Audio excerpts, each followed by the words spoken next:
What's up, everybody? I'm Kyle Carlson, and this is the Rollback BMX Podcast, the #1 BMX podcast in the universe, according to me. While I try not to pick favorites, this week's guest is my favorite BMX rider of all time, Chris Doyle. Chris and I were just in Minneapolis for the X Games, and we got to spend about an hour together talking about all sorts of crazy stuff. This was really my first time having a long conversation with Chris since his recent near-death experience, so obviously we get pretty deep into that. But Chris also discusses many things coming up in the not-so-distant future. So sit back, relax, listen up. This is the Rollback BMX Podcast with Chris Doyle. Chris Doyle, how are you, sir?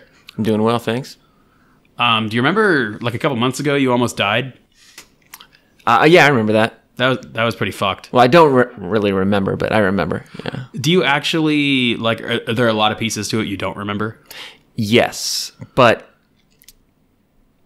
just talking with everyone that was there and seeing photos and things like that, I've been able to kind of build a memory of the days that I was out in Albuquerque. But I really have no memory, especially of the actual day. Jay Rowe sent me a Google Drive of all the photos and everything. So I have 100 photos that I look through, and I try and find some memory of each little spot or something like that. So from when it happened to your last memory before that, how much time is blank? That's currently blank? Yeah. Now I'd say it's only probably April 5th through April 9th are pretty blank. Gotcha. However, when I was in the hospital and I was in my quote unquote coma, medically induced, I remember dreams that I was having. Even though I don't remember certain things about being in the hospital, I remember dreams I was having. And I can get to that later, because there's one specific dream that still, when I think about, kind of trips me out. Because I was kind of acting out this dream in real life as it was happening. Yeah, and we can get to that later. You probably have more questions. Get to that now so we don't forget. That's really interesting. Okay. Yeah. Okay, so it was, I think it was the third day. I was still in and out of sedation. And I was heavily drugged. They had me on what they called their Michael Jackson juice. Is that I can't remember the name. Is it actually what he killed himself with? Yeah, the sleeping. Yeah. So he could sleep at night. He was taking these gnarly. I had to have a dog put to sleep a while ago, and that's what they used to put the dog to sleep. Okay. So. Fuck. So don't make this about you. Think about my dead dog. Oh, God. So I was having these. I just remember this one specific dream. I'm sorry. Dreams don't really have a beginning and an end. You're just kind of there. Yeah. So I have this dream. I'm at TJ Lavin's house in Las Vegas. And for whatever reason, I'm spending the night at TJ's house. And it's time to go to bed. And I say, TJ, where am I sleeping? He goes, oh, I got this spare room for you over here. Takes me into this room. And it's kind of like a hotel room style. But there's a hospital bed in the middle of the room. And I'm like, I have to sleep in a hospital bed? And he goes, dude, it's super comfortable. You're going to love it, man. It's not bad at all. And I'm like, okay. So I lay down in the bed. I'm like, okay, this actually isn't that bad. And then he's like, oh, I want to hook you up to these monitors. I want to check out how you're sleeping. And I'm like, TJ, this is a little bit weird, but you're my friend and I trust you. Okay. So he hooks me up to all these different things to monitor my sleep. And TJ says good night, and he leaves the room. And I'm trying to sleep in this room, in this hospital bed. Keep in mind, this is all a dream. And I can hear this beeping going on. Boop, boop, boop. By now you see where this is going. And I'm like, God, this is so loud. I can't sleep here. And there's this fan going on. And I'm like, this sucks. I can't sleep in this fucking hospital bed. And then I start to hear someone snoring. I'm like, who the hell is snoring? TJ comes in and he's looking at the monitors. I'm like, TJ, this sucks. I don't want to sleep here. And I'm like, and who the hell's snoring? And he goes, that's my dad. My dad's snoring. He snores. Sorry. But I can't see TJ's dad. but I can hear snoring. And he says, it's his dad. So I'm like, okay. So TJ leaves the room again. And I'm just trying to sleep. And so I say, fuck it. I get up. I take all the things off of me. I disconnect from all the monitors. And I'm like, I'm going to go sleep somewhere else. So I get up out of the hospital bed that TJ has me sleeping in. And I walk out of the room. And I'm like just searching for a new place to sleep. And I'm like walking down this hall in TJ's house. And TJ comes running up to me. This is all TJ fucking Lavin. So you got to, in my dream, I'm like, what? This is the weirdest shit ever. TJ comes running up to me. Doyle, dude, back to the bed. Let's go. And he like takes me back to the bedroom and he puts me back in the hospital bed. And he's like, he hooks me back up. He's like, dude, this is just, I just want to see how you're sleeping. I say, okay, TJ, sounds good. So, a few days later when I come to, so the dream's over. That's where the dream ends. And a few days later, as I come to, my wife is there, my sister's there, and I'm telling Denise about this crazy dream I had. And she's like, oh yeah, you fully got up out of your hospital bed, you walked out of the room, and you were walking the halls of the hospital.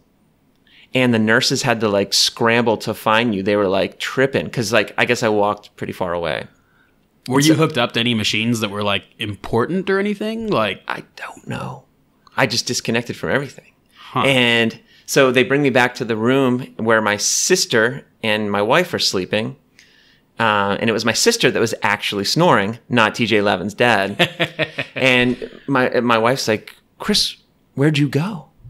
And I answered her. I'm like, oh, TJ's dad was snoring super loud, so I was trying to find a new place to sleep. And Denise is like, okay. Like, it was the first time in my life I'd ever sleepwalked. But yeah.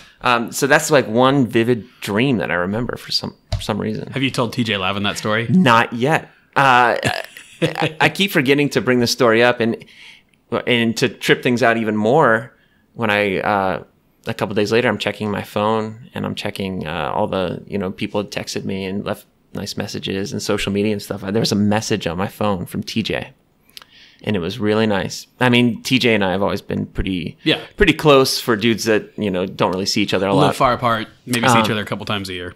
Right, and it was a message from TJ. It was like, "Hey, Doyle, this is TJ. I'm in South Africa right now. I think he was doing some MTV stuff. Yep. And I just want to let you know I'm here for you. Anything you need, anything I can do for you, just say the word." I was like, holy shit. Like checking that message, I'm like, I just was dreaming about being at this dude's house.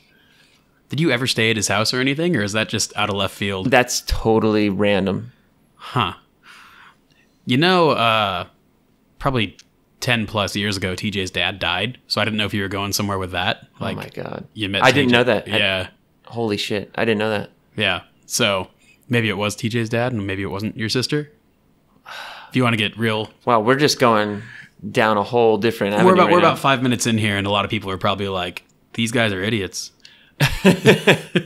I'm not making this up. No, I believe you. I believe you. I didn't know that his father passed away. Yeah. No, it was quite more than 10 in less than 15 years, I would guess. Okay. Yeah, he had cancer. It was like he was too young to die. It was kind of a shitty deal. Like, wow. I guess it's always a shitty deal when somebody's father dies, but okay. But yeah. Anyway, how you feeling today? I feel great. Yeah. Yeah, I feel really good. So, when you were on this trip, did you feel different at all? Not that I remember. Yeah. However, Calvin told me the last time I saw him, he's like, yeah, every day you had mentioned that it was hard for you to breathe. So, but we're at elevation. I'm not used to riding at elevation, but every day I guess I was like telling the guys like, man, is anyone else having trouble breathing? And that should have been an indication that something was wrong. But you think nothing of it when you're at elevation. If you're not at home, you start changing certain things so you have a reason, Exactly. Yeah. I've had this heart condition my entire life. Yeah. And I've never really even thought about it. So you knew you had a heart condition? Yes. Okay. Yes. It's called Hypertrophic Cardiomyopathy. Now, were you diagnosed with that when you were like a child or teenager? Okay. Yeah. Did you have an incident that? Not even. I went in. I saw my primary care physician. I think to get. I had a staph infection in my elbow, And so I went in and he prescribed me some antibiotics. And like they always do, they listen to your heart. They take your blood pressure. And he was like, has anyone ever told you you have a heart murmur? And I'm like, no. And he goes, well, it's really loud and it's really obvious. I think you should get it checked out. And I kind of was like, yeah, whatever. Just kind of, I was like, I've been healthy my whole life. Yeah. No big deal. So then that was the first time I knew about it. And then it wasn't long after that I saw a different primary care physician, and he thought it should be something I should really get checked out. He's like, look, he gave me like the name and number of a cardiologist. He's like, this is who you call, make an appointment. This could be nothing, but it could be something. Yeah. So I eventually got around to seeing this cardiologist, and they did all the tests and did the MRI and the echocardiogram, and they're like, yeah, you have HCM, which is the number one killer of like young, active, athletic men. I mean, women can have the condition too, but it's like it primarily is the males that it affects. So they didn't do anything to address it back then? It's kind of just like, well, you have this, enjoy your life? What they did was they figured, I teamed up with my cardiologist and I was trying to be proactive, and every 6 months to a year, we would take measurements. Well, let me explain what hypertrophic cardiomyopathy is. We'll call it HCM. It's a thickening of your heart walls. Some people call this an enlarged heart. I've heard that much more commonly than HCM. Okay. So you have 4 chambers of your heart. You have the right and left atriums, and then the right and left ventricles. So HCM primarily targets your left ventricle, which is what controls your outflow, because you're bringing blood in, it gets filtered, and you're pushing blood right back out. So those heart walls get thick, not like swollen, but like too muscular.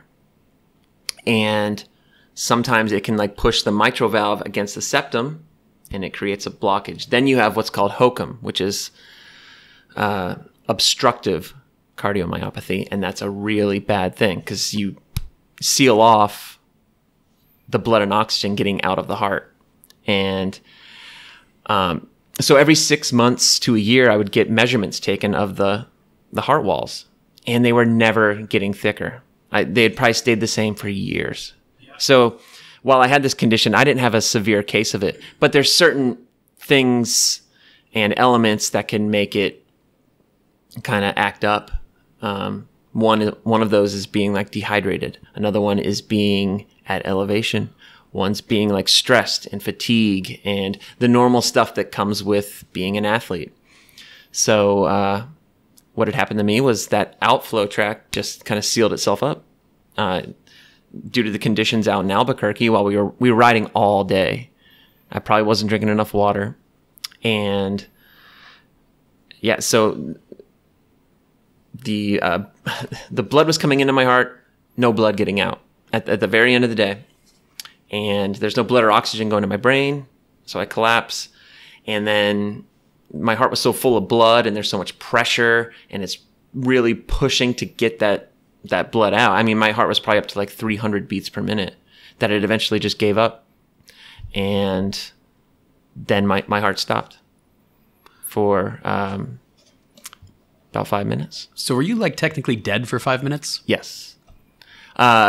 I don't think it's even like a technical thing. I mean, your heart stops beating. Your body's done. You're not alive anymore. I mean, that leads me to Calvin Kosovich.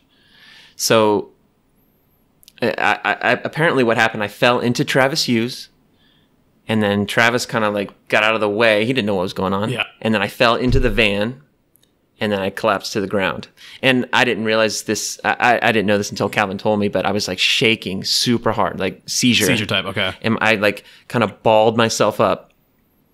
And Calvin jumped in right away. Calvin jumped in. He got his hands under my head so that I wasn't just rocking my head on the ground. Got his hands under my head, and they're just kind of waiting for me to like come out of the seizure. And the whole seizure part lasted like 45 seconds. And in that short amount of time, dudes got on their phones, called 911. J-Ro was on the phone like almost immediately with, the paramedics or whatever. And then out of nowhere, I just stop. Like I stopped shaking. I stopped breathing. Calvin checks my pulse. There's no pulse. I'm completely flatlined. And the paramedics are like on the phone with Jay, and they're like, "What's going on?" They're like, "He stopped moving." And they're like, "Okay, someone needs to do CPR immediately." And Calvin knew CPR. And Calvin knew CPR by through his work that he was doing in Australia. Construction stuff. As like a pipe fitter. Yeah. And a plumber, which great news for me. Yeah. So Calvin did the CPR for a full 5 minutes, which is gnarly. Because in hospitals, they rotate like every 30 seconds if they're doing CPR because it's so exhausting. You don't just like push into someone's chest. You have to like really push. Break ribs and shit, right? Well, they said normally, especially on older patients, a lot of times they break ribs. Yeah. It just comes with the territory. But so not only did Calvin do CPR, he did it really fucking good, from what I understand, because I didn't lose. I didn't have any brain damage. My heart didn't beat for 5 minutes at That's least. Insane. And so you could have potentially been like brain dead. That happens to people, and and they're able to come back. There was a woman here who I was talking to, and she said, she's like, "Oh, that happened to a friend of mine's son, and he's 27. Like when it happened, he was like 16. He was playing soccer, and he dropped dead on the soccer field, and no one knew what was going on, and no one did CPR, and it took forever for the ambulance to get there. He was probably dead longer than I was." But he eventually came back. But now he's like 27 years old, and he's got the mentality of like a 10-year-old. He sounds like a BMX rider. That type of brain damage can happen. Yeah. So again, going back to when Calvin was doing CPR, he did it, and he did it well, because you fucking have to push. And that's always, my cardiologist tells me that all the time. He's like, you literally owe your friend your life. Like he saved your life in every possible way. He saved your life, and he saved whatever, like he saved the best parts of you that make you who you are. I would consider that your life. Like what's the point of continuing living if you're not you? Right. If you can't if you wake raise up your kid, you can't, Yeah. If you wake up from this whole thing and you're someone totally different, like it would have been a lot harder. But yeah, so Calvin, like it's weird to say, like, because a lot of times you hear it, people toss around phrases all the time. "Oh, that dude saved my life." Yeah. It's like, no, like he literally saved my life. It's weird. I still get like choked up about it. Yeah. So what do you do for a guy like that? Like I don't know. Like $100 gift certificate to the Outback Steakhouse or something. Like it's funny because I've told the story countless times. I still get choked up. I mean, as you can see, it's pretty emotional. But I don't know. What do you do? Like I told him, I was like, "Hey man, there's nothing I'll ever be able to do to repay you." And Calvin's like, mate, it's all good. Like it's all good. Like, and I'm like, "No, seriously, Calvin, like you saved my life.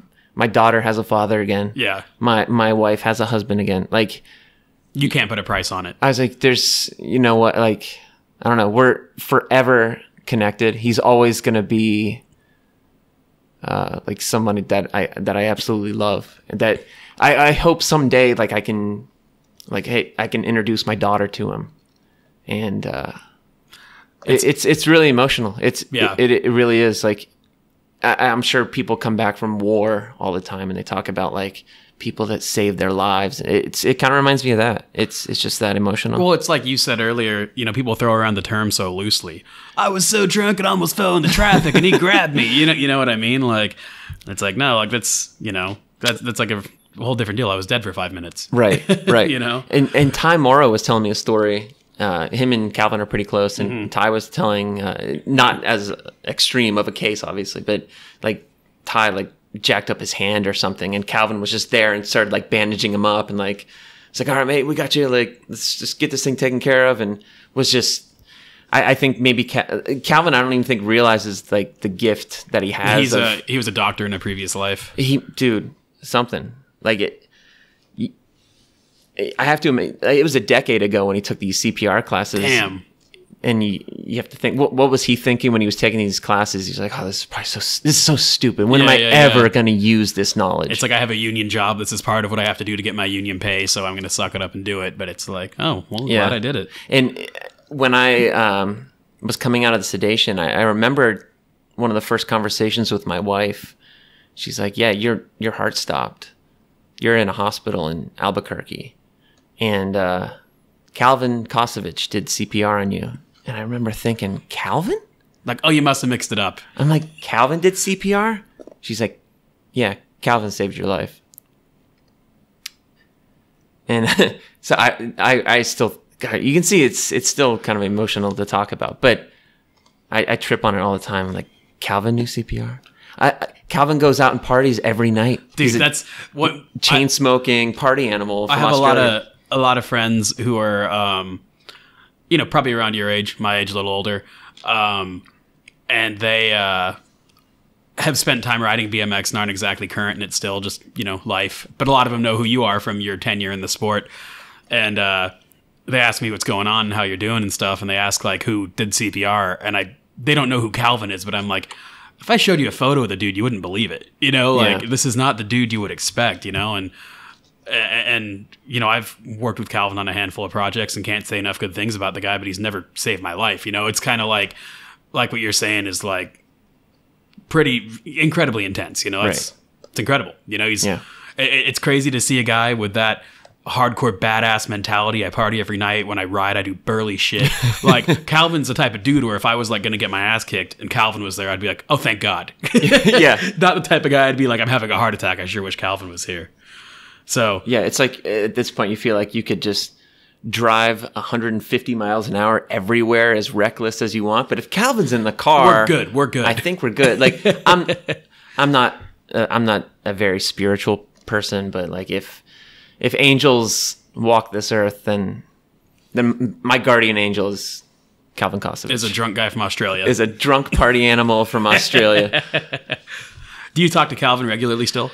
Not as much as I probably should, but I mean, we have that connection that, like, if I reach out to him and I want to talk to him, we'll talk. But he seems real busy, like in a good way, like doing what he does. And why keep reliving the same thing over and over? He's, like I said, I almost like his mentality more, that he's not like super like, dude, I love you so much. It's like, just like, yeah, no problem, man. Anytime. Text you once a month, like, hey man, just got the electric bill. It's kind of steep. Hope everything's good out your way. Hope you're having fun raising your daughter.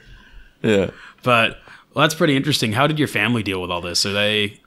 I know you said your wife kicked ass. My wife deserves a Medal of Honor. I mean, she held it down. Like, she did so good with everything. Is your daughter old enough to comprehend what happened? No. How old is she? 20 months. Oh, wow. Okay. Yeah. This is a story I'll tell her someday. And she'll be like, shut up, Dad. Yeah. But yeah, my sister was the first person that was there. Where does she live? She lives in Colorado Springs. So she's pretty close. It was close enough. Did she drive down? Her and her husband set like a land speed record from like Colorado Springs to Albuquerque, New Mexico. They drove overnight. As soon as they found out, they got in the car and pinned it. That's cool. So, but what's weird? I haven't seen my sister in like 3 years. No way. So, waking up and seeing her hanging out in the hotel in the hospital room, I was like, Katie, what are you doing here? And then, of course, then my brother flew in. Where does he live? He lives in San Antonio, Texas. Okay. And then my mom flew in, and he was from North Carolina. But yeah, and then of course Denise was there the whole time. And luckily, I have a sister-in-law who is a nurse, and she really prepared my wife for what she was going to see, because she told Denise, she's like, Chris isn't going to look like Chris while he's in the hospital bed. He's going to be hooked up to a bunch of shit. They're going to have tubes down his throat. But she's like, just be ready, because it's going to be shocking.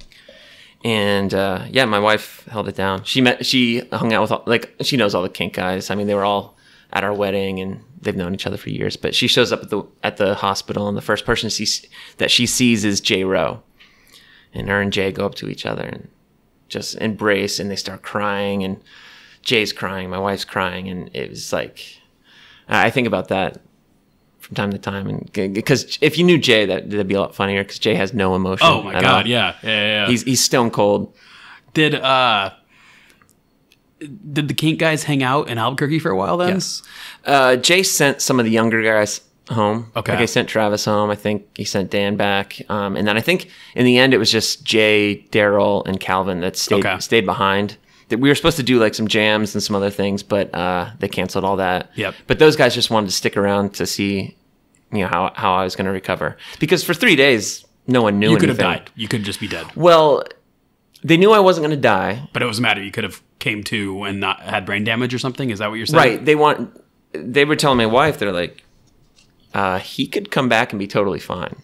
Or he could come back and kind of be a vegetable. He could come back and be a child. Like, they just didn't know. They wanted to really see how I responded to everything. And luckily, only 1% of people that go through what I went through make a recovery. Wow. 9 out of 10 people don't survive. Wow. And a lot of people that do survive, it is exactly what I told you. So 1% make it through, and a large portion of that aren't the same. Right. So basically, you're some sort of freak. I got lucky in a lot of different ways. So what exactly did the doctors do? You say your heart quits putting out blood, so it's beating so fast that it stops. What do they do to essentially fix it? They're really, so they installed a pacemaker. Okay. So I now have a pacemaker and a defibrillator in one. It sits right here above my my left tit. Just under my collarbone, basically, is where it sits. Yeah, my tits. So it's like I said, it's a defibrillator and a pacemaker in one. If my heart reaches like a weird abnormal rhythm, then the pacemaker kicks in. Or if my heart stops again, then the defibrillator kicks in. So now you're invincible. Not necessarily. And I'm also on a beta blocker, which allows my heart to relax. It allows those all the valves to open up just a little bit more. And it really just allows my heart to relax. Like my resting heart rate now is 50, like I told you the other night. Do you have any clue what it was before? I think it was around like 60, 65, which is normal. Yeah. But now it's super low. So is it weird? Like, do you feel differently when you just exist right now? Like sitting here, walking down the road, whatever. No, I feel the exact same. I feel the exact same. And I started feeling the exact same like 2 weeks after the injury. To the point where it was like, were you at Will's wedding? No. Okay. I'm a bad friend. Well, at Will's wedding, I was still kind of foggy, but I still felt like myself. I felt like, I could go riding right now if I wanted to. Yeah. But of course I wouldn't. But I definitely, it was strange. I feel like I bounced back pretty fast. Is that standard for this, or is that because you're a dude in good shape young guy? I think being in good shape helped a lot with the recovery. Yeah. I actually had a couple people reach out to me. My one friend is an EMT, and he told me, he's like, yeah, being in good shape probably helps save your life and give you your quality of life back. Yeah. My dad had stents put in his heart a few years ago. I think I told you that. And I remember he was telling me that the cardiologist he went to see wasn't accepting new patients, but he knew somebody, so he was going to see him. Yeah. And I guess the cardiologist told him he won't even see anybody if they smoke. Oh, yeah. I guess it's just pretty hardcore. Like you said, being in good shape. It's just if dudes won't even see you if you smoke. I think it's pretty crazy. This is the photo, which is great for a podcast. Yeah, Here's the photo I'm showing to Kyle right now, but that's what my wife walked in on. That's me laying in a hotel. Or, God, why do I keep saying hotel? At TJ Lavin's house? Yeah. That's me in the hospital, tube down my throat. Completely unrecognizable. Completely not myself. Huh. And if you look right here, let's see, I'm strapped to the bed. Oh, wow. So you had to do some serious work to let yourself free. Well, remember how I told you I got up and I left the bed? Yeah. And then a couple times when they were taking me off out of sedation, I would get super violent. And I was like... That's pretty standard, isn't it? So I think so. I'd like to think they're kind of prepared for that. That's why they have straps on the hospital bed. Yeah, huh? yeah. So, yeah, I was getting pretty violent. Yeah. And they kept putting me back under. Okay. And finally, one doctor came in and she was like, "We're not doing this anymore. You're taking them off. Let him hit me." Yeah. Well, I mean, it sounds like a tough situation for you and your family. When this happened, I was in Japan, and I remember we got up early because we'd got rained out. We were there for an event, and they rescheduled the girls' event for like super early the next day. So we were on a bus going to the event, and I can't remember who all was there, but I think it was mostly just girl riders. But Van Homan was there, Brian Kaczynski was there, and Lee Ramsdale was there, and myself. So we're kind of like the old guys that hang out while there's all the young girls that just want to talk about doing hair and ponies, whatever girls talk about. And I don't actually mean that. But I think it was Kaczynski or somebody got a text from Biz or something. Somebody kind of got word like, oh, Doyle had a heart attack. And kind of brush it off and whatnot. But what I'm getting at here is like, I feel bad for you and your family and stuff, but you're not even thinking about us. You need to be more concerned about us, Doyle. About what it does to other people? No, just me and those three guys particularly. Oh. I just want to make this about me. That was a long story to get to that. It was. Thank you. But no, when we heard about it, we couldn't really get any details. It's like 6 a.m. or 7 a.m. in Japan, and we can't really get any details in like an hour in of searching. I can't remember. Somebody was like, "This is bullshit. Like nothing happened. Like Doyle's fine. Like he's a healthy dude. Like this dude didn't have a heart issue. He's not in the hospital. Nobody's telling us any information," which I understand why. Yeah. And we just kind of brush it off and get on with our day. Like kind of like, no, what didn't happen? And like, so I was almost having to deal with it, hear about it twice. You know what I mean? Yeah. But well, they couldn't release too much because they didn't know anything. Yeah. They're like, they don't know if how I'm going to come out of this thing. Yeah. So I think that was why they didn't. Well, they're pretty hush hush about it. On top of that, let the important people deal with it before you start putting out news. Yeah. You don't really need to spread that around. There's people that are personally invested versus people that are bummed their jam got canceled. Yeah. It's funny you mentioned Biz because I heard through Anthony Napolitan. Anthony told me, he's like, yeah, Biz was having a super hard time with it. Same thing, like trying to find information and like being super concerned. He's like, is Chris dead? Is he gonna live? Is what like? And I guess like him and he like went over and started hanging out with Anthony. He didn't want to be alone. He was like wanted to be around other people. I thought that was really sweet of Biz. That doesn't surprise me. You guys have been close for a long time too. Yeah, we've been close. But I mean, so today I see you're getting back on the bike a bit.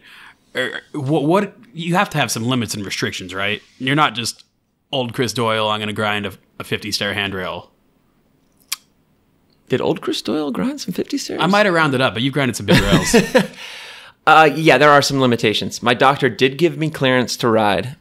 However, he said don't ride in super hot weather. Make sure you're hydrated, and wear a heart monitor because he doesn't want my heart going over 140 beats per minute. So I've gotten one of those polar heart straps, and I can look at it through my phone. I need to get the watch because it gives me anxiety looking at my phone all the time. Yeah. Well, so if it goes over, do you just need to chill, or do you need to go call 911 or what? No. It's gone over since. It's gone up to like 150 before, okay. And it can go up. I mean, it's just they don't want it to. I get that. That's when stuff starts to get kind of dangerous. Is it like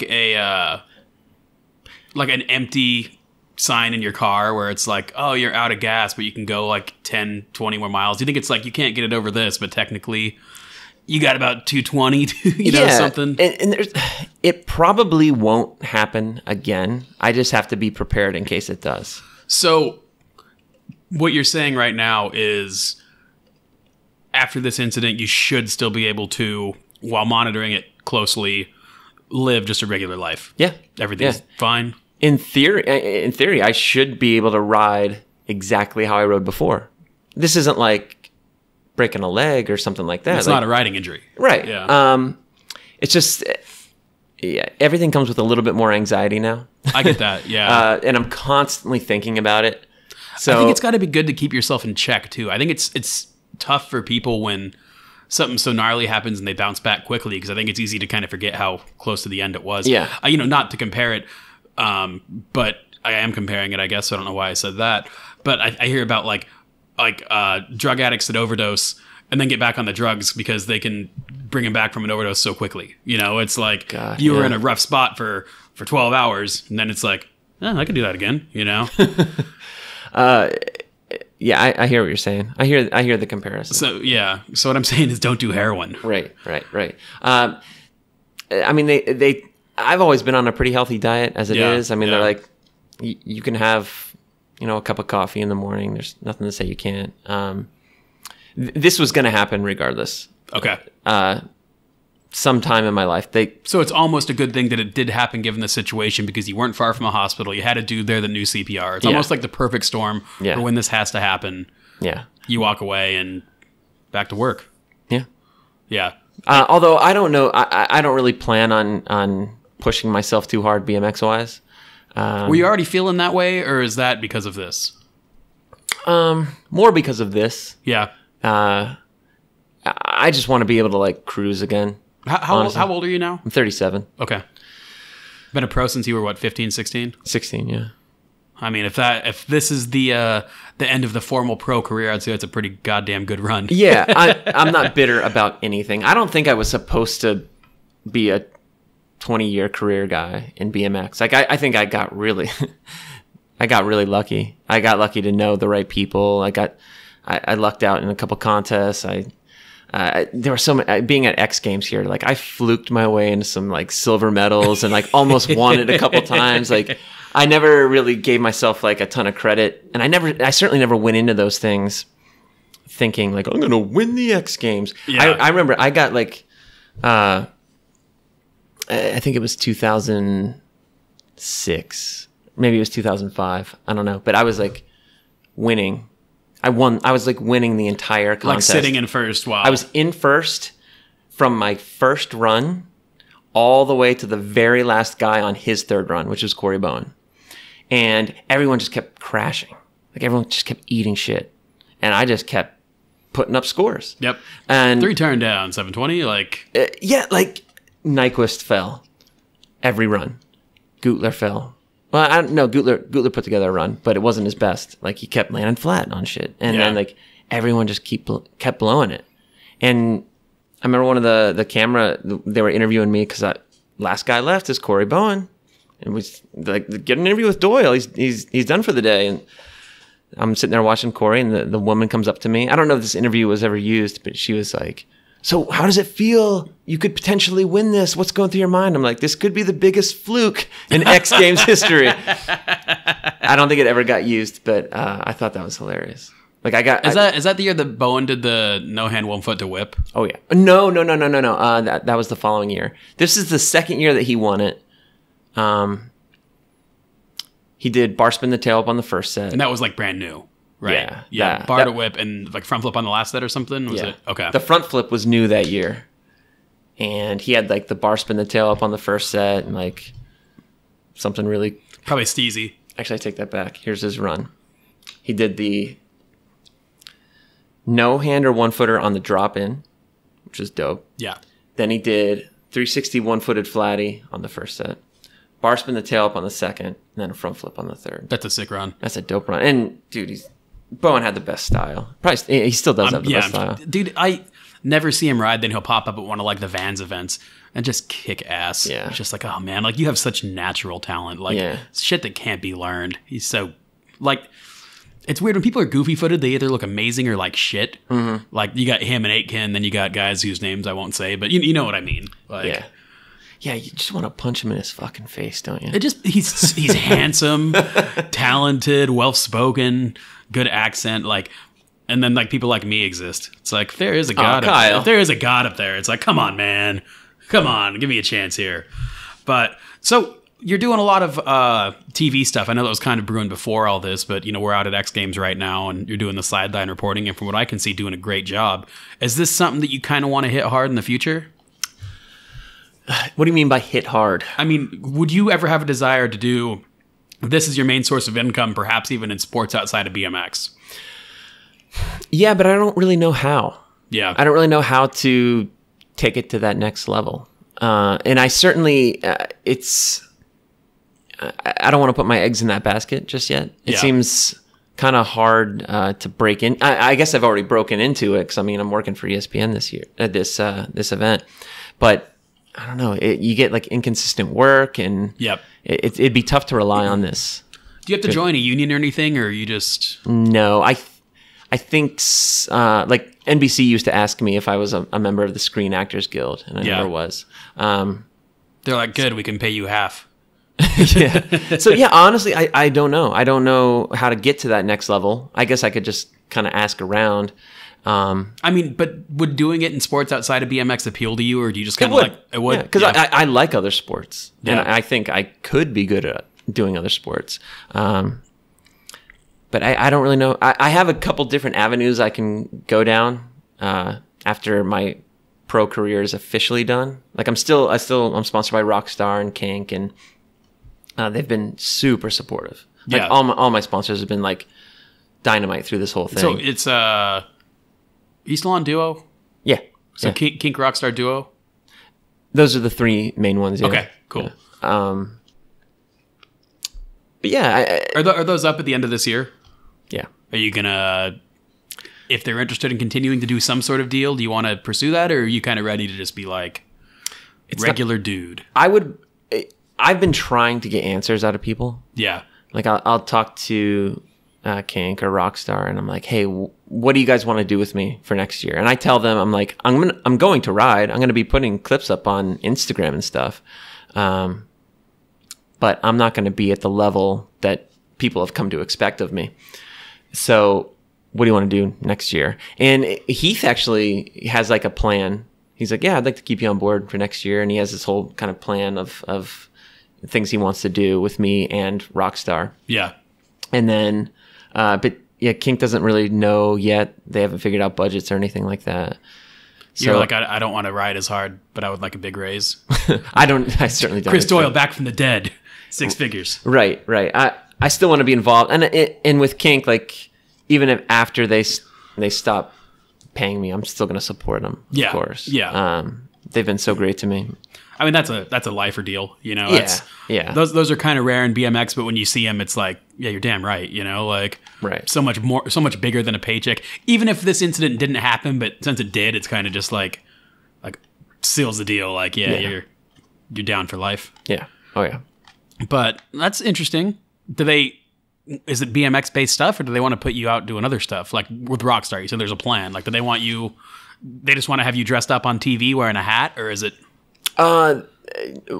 Heath wants to do this little like YouTube series next cool. year, and I don't want to talk too much about it because it might not happen. But he has a pretty like well thought out thing that would keep me involved, where I wouldn't have to really like I would ride, but I wouldn't have to go super hard. You kind of like bring people on a trip, and like I said, I don't want to talk too much about it because then if it doesn't happen, I don't want people to like trip on it. There's it's hard to say because budgets are always tight, and there's always so many new good kids coming up. But I always see so much value, and granted, I'm of the age that would say this, but a lot of value in keeping guys like yourself around, as obviously not the super highest paid dude that we're, making all these cuts and not going on trips to keep him around, but like just to have the presence there. And you've played such a giant role in BMX in the past 20 years to keep you involved. And I think you're at the age as well too, where you had a big influence on guys like myself growing up, and which is weird because I'm 31, so we're pretty close in age, but like that's kind of the standard BMX age gap, when I'm a child looking up, like you're that age. And I think a lot of guys like my age know who you are and are fans of yours, are having kids now and looking at bikes. And I think people I see a lot of value with Nyquist and Haro for that. And I could see some similar rollover with like Kink and you. If somebody's like, oh, I remember Kink. Oh shit, Doyle's still on that? Like I think that you throw it back, and I think you might be selling a different kind of bikes, but I think a guy like you still selling some bikes, and I don't think that's going to change. Right. Well, I certainly, and I never want to I don't want me being on the team to ever affect someone else not getting paid. Like, oh, we can't pay this guy because we still have Doyle. Like, I want people to have the same opportunities that I have, and I don't ever want to get in the way of that. Yeah. Was your first bike sponsored DK? Yeah. So have you only really had the two? As far as bike sponsors go, yeah. That's kind of crazy for such a long career. Yeah, I guess. How many years have you been with Kink? Yeah, over 10 years now. Wow. So you've been on kink longer than you were on DK? Yes. Wow. Yeah. That's crazy. It is crazy because when I got dropped off DK, I thought my career was over. I was like, well, I had a good run, and I was like, well, I guess I should think about getting a job now. Yeah. And then like I started getting calls from different. You had multiple guys wanting you, didn't you? I had some good offers. Yeah. I'm not even talking about money. I'm just saying like I brands you were psyched on. Brands I was psyched on and brands I wasn't psyched on. Yeah. There were a couple like Tom Haugen was Tom Haugen. Like he was sponsored by Free Agent, right? Yeah. At that time, and he was trying to get me on Free Agent. I was like, well, they could probably pay me well, but it's Free Agent. Yeah, it's not something that you want to do, but you could do it if you had to do it. Right. Yeah. Right. And then like Rooftop was working for Redline at the time. He was their team manager, so he was like pushing to get me on Redline, and that was another one. I was like, Redline. They'd probably sponsor me for like 2 years. Yep. And then their program would go away, which it did. You're absolutely right. So then the front runner. Actually, there was 2 front runners. Kink and Verde. Did Verde exist yet? Verde did not exist yet. Okay. Muth had mentioned it, but he's like, we're not going to be able to do anything for you. Yeah. But then the other ones were Federal. Had it's a cool brand. An offer. Yeah, that was cool. Yeah. And then the big one that I was most psyched on was McNeil. Okay. Because McNeil was hot at the time. Yeah. I talked to Miron, and we were going back and forth. And then, what else? I think then, of course, Kink came in. Kind of like the last ones. And Zach drove to my house, and we went out to lunch, and we talked, and because at this time, Kink was nothing. Like, yeah. They still sponsored the back of Ride BMX magazine. Yes. And I remember I'd always look at the ads. I'm like, what? Is Kink still around? Like, what? It's crazy. They're still advertising. Is this pre-Sexton and whatnot? Or is Sexton this like, was one of their AMs. Okay. And they had dropped their entire pro team. Except for Casey Badger, because he missed the phone call to get dropped. That's such a good story. I love that. Well, they went to call him. He was in class. And before they could call Casey back, Ryan Scher had like talked them into keeping Casey. That's so cool. Yeah. So was Scher still there when you got signed? Scher was like on his way. I think they were getting ready to start Subrosa. Okay. But I think he was still at Kink. No, that's not true. Gosh, my timeline is so screwed up. I think he had left maybe like a couple months or a year before. But I mean, he was still on when he convinced them to keep Casey Badger. Yeah. So when I got on, Casey was like their only dude, and then they had Sexton, but I think he was like kind of an AM at that point. Yep. And they didn't really have anybody. It's crazy because looking back right now, you think it's like Kink calls. You're like, yeah, no brainer. That's who I want to ride for. You know, yeah. they're a Now cool you brand. would say that, but like you kind of forget that they had some dark times. You know, and they had kind of a. I thought the first team was pretty cool. I thought they made some pretty good videos. I always really liked watching Chris Arriaga ride. Same. When he would flip that big hip at Skate Street. Mm-hmm. You know what I'm talking about? Mm-hmm. And like manual that vert wall there. Just watching him ride, I was a big fan. I liked watching Ian Monroe ride. Kind of a rail shredder back in the day and stuff. But when you look at the big picture and what they've become, I think getting away from that and kind of starting fresh was kind of key to Kink's success. Totally. Yeah, I mean, Zach's a very smart businessman. He knows what he's doing. But yeah, and I didn't like Kink for a long time. Yeah. Prior to me getting on, most of that is because on the first mega tour when I was on DK, the DK team and the Kink team were just like fucking with each other the whole time, like messing with each other's like vans. in good spirits or like pissing each other off. Yeah, but it got kind of real, and most of that was because Winkleman was such a mad genius. Yeah. Like he took the wheels off their van, like put the wheels on, or he took the wheel off their van and put it on the roof of the van. So they had to like spend time repairing it. And that's a pain in the ass. Yeah. It's not funny. Like, I threw a drink at your van. Like, yeah. So for a while I was like, Kink sucks. And then, don't use that as like a soundbite. But then, yeah, so when Zach called me, I was like, really? Okay. Yeah, you guys want to start making completes? Okay, cool. And then He's like, we want to build a team. We got like this guy's our team manager. This guy's our... Was that Jay at the time? Yeah. So he was like a child. Jay was... Like 17 probably. Jay was a kid. Yeah. And they had Matt doing all the product development. Dude, they have a good team there. Yeah. Good crew of guys. So I get on Kink. I agree to Zach. I was like, yeah, I'll ride for Kink. This sounds good. Let's do it. I believed everything that he said, and he came through on everything. So I drive up to Rochester to like kind of meet the crew. And I go into this warehouse, and it's just Zach and Chris Reese, yep, Jay and Matt. That's all it is. Yep. I'm like, this is it? Wow. Like DK has this huge warehouse in Ohio, and it's like, okay, well, scaled down a little bit. You start thinking in your head, and you're like, oh, that's why this works. Yeah. They've got it all figured out. You got the right guys in the right places doing the right jobs. Yeah.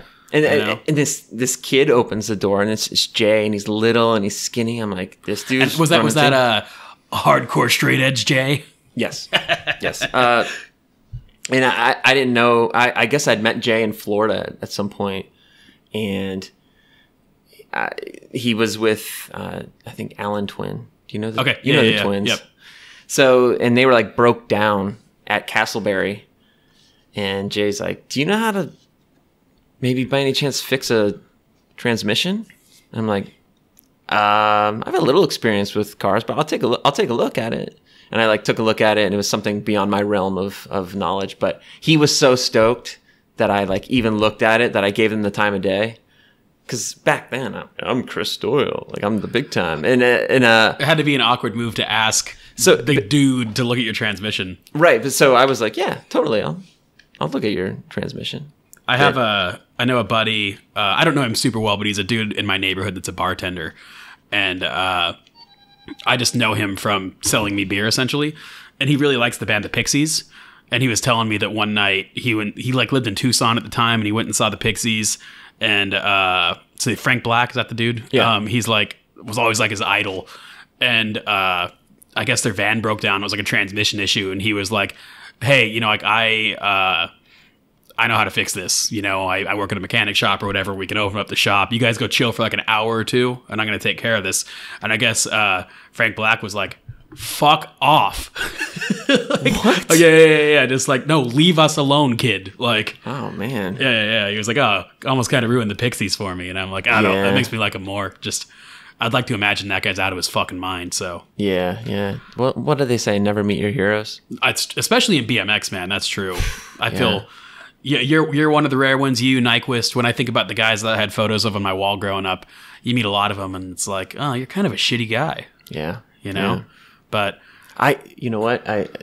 When I got picked up at the airport by someone that works for ESPN here, and they're picking up a couple people, and there's one guy that's working here, and he's friends with a pro skater, and he told his pro skater friend, he's like, oh, hop in the van with us. So there's this pro skater whose name I'm not going to mention. He's in the car with us, and I was like, I know who he is. Like, I'm like kind of a fan of his. Yeah. And he was just a dipshit. Like, thought he was a cool dude. Yeah. I thought he'd be like way cooler, but he was just kind of a douchebag. It's weird when people are douchebags and they're like a bit older as well. It's one thing if you're a kid, people are throwing money at you, telling you you're the man, you're still kind of a young, dumb kid. I kind of understand when people are shitty like that. But when you're like an adult, and like, I would like to think life had kicked you in the nuts enough times to kind of sit back and appreciate everything you have. If you can still hold an ego after all that, you're just an asshole. You know what I mean, though? Like, yeah. Like there has to be a time, by the time you hit 30 or so, you sit back and you're like, all my friends I grew up with have these full-time jobs and they're not psyched, and I'm traveling the world with my buddies getting paid. Like, if you don't have those moments, like, man, your life must fucking suck. Right, though? Yeah, like, I don't know. It's probably mid 20s or so, I think I realized that, or I'm bitching about stuff and I want to make more money. I want to relax more. And it's like, oh, wait a second. Screw all that. Yeah, things are actually pretty good. Yeah, things are actually really good. Yeah. Do you still want to go on road trips and stuff? I mean... I would like to, just because I like all the guys that I ride for and the guys that I ride with. I like them so much. Like, yeah. It's I think being in the van is just as fun as some of the riding sessions that you have. Yeah. And being at the hotel and just hanging out with everybody is like some of the best stuff, and it kind of makes the riding better. Yeah. I mean, I like people's personalities. I like getting to know people and messing with them. There's a lot of interesting characters out there. Yeah. What do you think about all this two-part question? What do you think about BMX going into the Olympics, and is that something you'd be interested in being a part of as far as doing TV stuff? Yes. I'm into it. I'm into it being a part of the Olympics. Yeah. I think it's a step in a positive direction. I'm not too hardcore to where I'm like, oh, it's going to ruin it. And I think anything that gets kids on bikes is a good thing. Especially, I mean, for the industry, one, I'd like to see our industry really start thriving again. I'm all about it. Yeah. That's me giving an answer, not really thinking much more about it. But I think as a whole, that's what I was getting at. Because you can always dissect it. It'll be good if blank, blank, blank, and blank. And let's just assume all the ducks are in a row. Let's just get kids in the door. That's what I'm saying, and man. If the Olympics can do that, like, just get them in. And, like, you know, they might get in thinking like, I'm going to be an Olympian, but then like a year later they're like, no, I like what that dude's doing. I like watching Nathan Williams ride. So I went from Nyquist back trail first bike to Kink Fiend Dave Young bike real quick. Yeah. You know, it's so many kids did that. Like, think about, okay, Mira got so many kids in Mira and Nyquist. Yeah. Got so many kids into BMX. The kids get in the door and they're like, well, Mira and Nyquist, they're kind of like, they might have been described as like jocks or whatever. They're like contest dudes. I like what Mike Aiken does. Look at him. He's stylish. He wears cool clothes. And they're like, drives a badass car. Yeah, like, I want to be like Mike Aiken. Listens to AC/DC. Like yeah, let's just get kids in the door and then they can sort it out from there. Yeah. Like, I don't care what your reason for getting into BMX is. Just get into it. Yeah. Because you'll find something for you. Well, and I think there's so many outlets between, if you want to be a serious athlete and work out and blah, blah, blah, you can go the UCI route. You can go to the Olympics. You can do that. And if you just want to like dig in the desert and never talk to anybody or whatever, you can do that too. It's like, it's so diverse. You know, It's kind of one of the beautiful things about it, where it's like, I feel like for the most part, playing football is pretty cut and dry. Yeah. You're a pro, you're playing with the buddies or whatever, and there's these kind of outlets, but maybe I'm totally wrong, but I don't think there's a weird underground scene of dudes playing football in weird parts of the city. You know what I mean? Like, oh, let's break into this like abandoned ditch and play football in it. Like, it's just not quite as diverse. Yeah. But what about living where you live? You going to stay there? Stay in Pennsylvania? Yeah. I like Pittsburgh. Yeah. My wife has a really good job. Teacher? She's a teacher. Yeah. And she worked really hard for it. It's tough getting teaching jobs in Pennsylvania. Is it a good district or something? Yes. It's a great district. Okay. Good pay. Good benefits. Are you on her health insurance? Oh, yeah. And that kind of came through for you big time here? Oh, yeah. Are you good financially? I don't mean like, do you have a ton of money saved? I mean like with the heart situation, did that put you in a shitty spot? Or are you okay? We're okay. Nice. Yeah. Good. And which kind of makes me feel guilty because a lot of people donated to like buy those Doyle shirts and they raised $15,000. Yeah, that's incredible, man. How does that feel? No people like you that much. We'll get to that in a second. But so when I got the check for that, I'm like, okay, well, I'm going to put this towards my medical bills. Yeah. And I tried to thank everyone I could, and if anyone's listening that I didn't thank, I thank you so much. I was like a bunch of dudes I grew up with that are very distant to BMX now bought them and stuff. Like people were.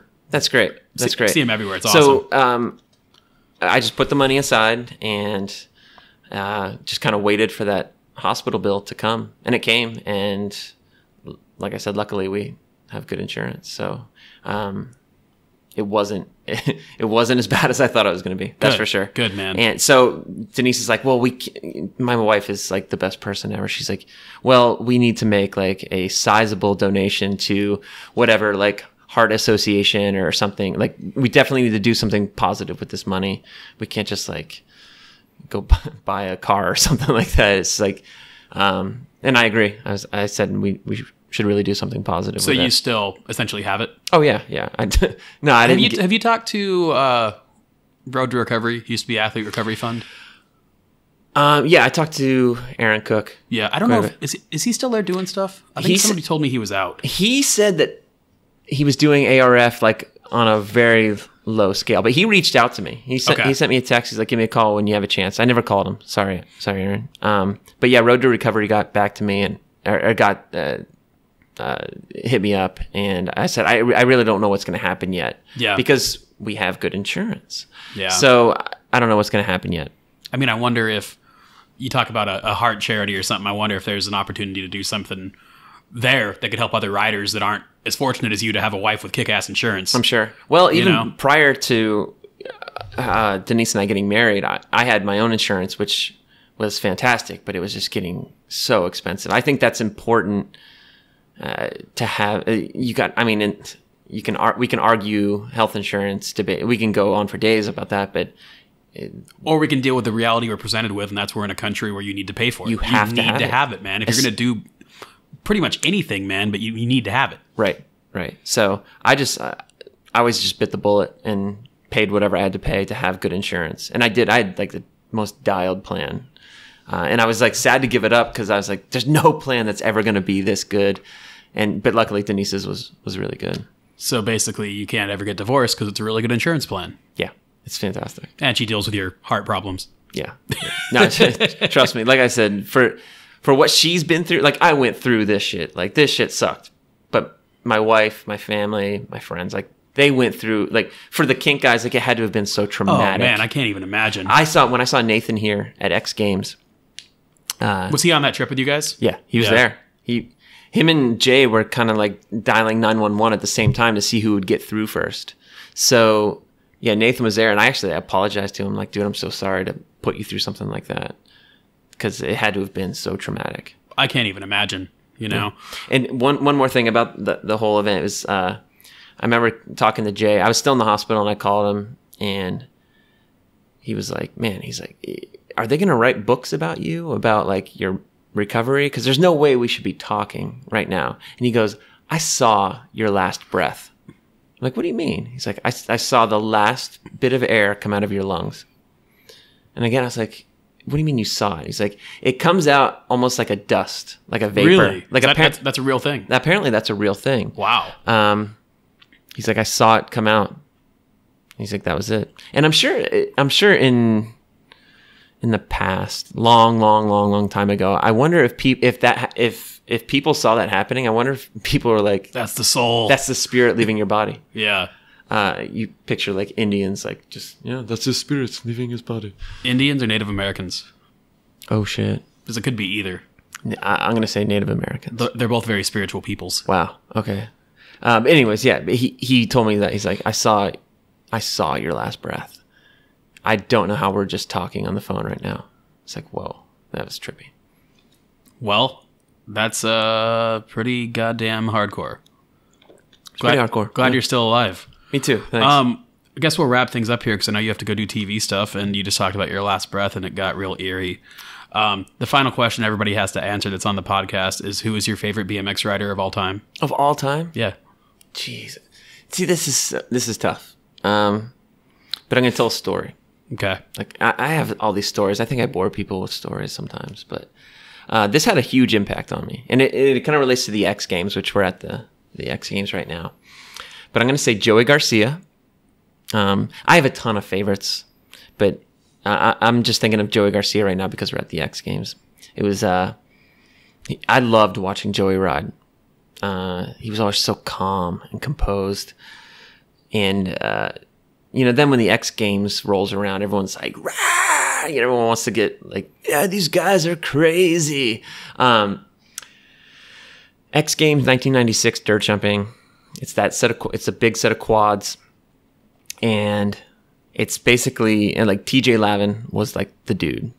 Wow, we're tying TJ back into this whole thing. He's everywhere, man. TJ's the dude. He looks like Vanilla Ice. He's got bleach blonde hair, and he's like doing backflips every other run. So back then you got 4 runs, and TJ did, for 2 of TJ's 4 runs, he did backflips. So the crowd, this is the mid 90s. The crowd is all about TJ.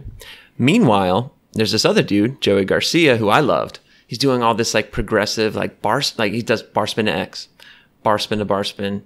I don't know what his third run might have been, but his last run, he just does this beautiful no-footed can-can. I don't know if you remember how Joey did Nobody Kings, but he would like kick his legs out to the side. It wasn't aggressive, but it looked like, if you shot a photo of it, it looked like he was in a recliner almost, like just legs just perfect.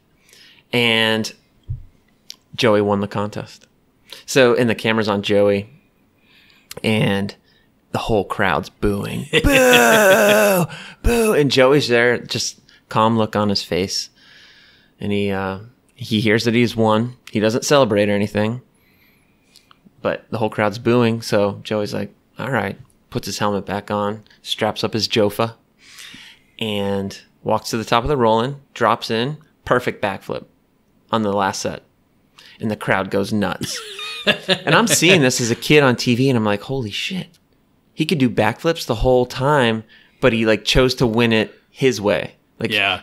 And no one was doing like bar catch bar. No one was doing that. He did a bar spin and held the X up so long. Like he held a 270 X up until he almost landed. And he looked sick on a bike. And that stuck with me for a long time. As I started competing, I was like, I'm going to do this my way. Yeah, I don't have to do the backflip, the front flip, the double whip. Like, I think if I'm doing it my way, people will see it. And I think that had like that moment. And it's weird because people don't like to give the X Games a lot of credit. But to me, seeing that as a kid on television, I was like, fuck yeah. That had a lot to do with how I built my career. It's like, do it your way and people will be into it. Well, I think it worked 20 years at least. And it sounds like if you are in the process of slowly stepping away, it's on your terms. Yeah. Minus, the medical scare. But I think that, with or without that, I think that, you have a lot to look back on and be proud of. I do. You have an incredible body of work. Did you say I have an incredible body? Yeah, and a body of work. Okay. But you do have an incredible body, which is why I was so shocked by the heart thing. But no, thanks, Chris. Appreciate the time. Glad you're still alive. Glad you're kicking ass at everything. And I don't say this loosely, but I mean it when I say you're my favorite rider of all time. Oh my God, thank you. You really are. Man, this is the third time I've almost cried. Well, this is the most important one. Also, shame on you for not saying Calvin's your favorite rider. Calvin's a fucking phenomenal rider. But, dude, Joey Garcia? Like, come on. You know what's funny? I did I think 2 or 3 podcasts ago was Anthony Napolitan, and he said Joey Garcia. Dude, yeah. And I was like, Dad, I haven't thought about Joey for a while, and you're goddamn right. Yeah. Joey Garcia is awesome. Dude, his part in American Muscle was fucking sick. He's doing all that street stuff. I'm like, he rides street.